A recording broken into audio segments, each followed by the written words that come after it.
Fizahavana olombelo am'tany aviany miteraka ady fanavahanao soran'olo fanarajagna sy fanambaniagna fitiavagna magnano ratsy magniry ny hafa amy ratsy manjary miteraka ratsy milamigny tsy mampanjary ny ambonin'ny tany. De iza milaza fa hoe mila miady amy resaka bokiny samy olombelona, laza fa hoe mila miady amy resaka volan'ny an'ny olombelona,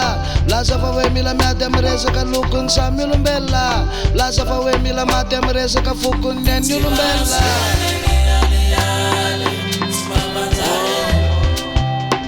Makatiavatsika jiaby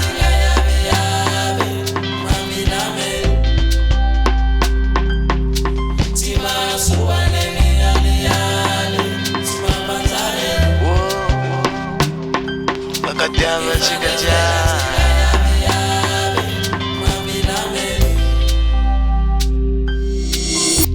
adiady tsy misy rato mifanaja ao anatin'ny fianakaviana, adiady no misy rato mbola misy hoe andevy de misy ny andrina, hoe razana samy hafa loko na samy hafa foko de lasa malondy rato mifangaro na ko mifanaraka ny ara-monina tsy zarazara. Adiady no misy raha hoe malagasy de zavazaha, adiady no misy satria rehefa tsisy tsy mety amy tsisy fanahy, tany volana tsy misy olony nefa antrano tsy tena fananana no ifandraisana sy havanana, masoandro tokana no hitambara.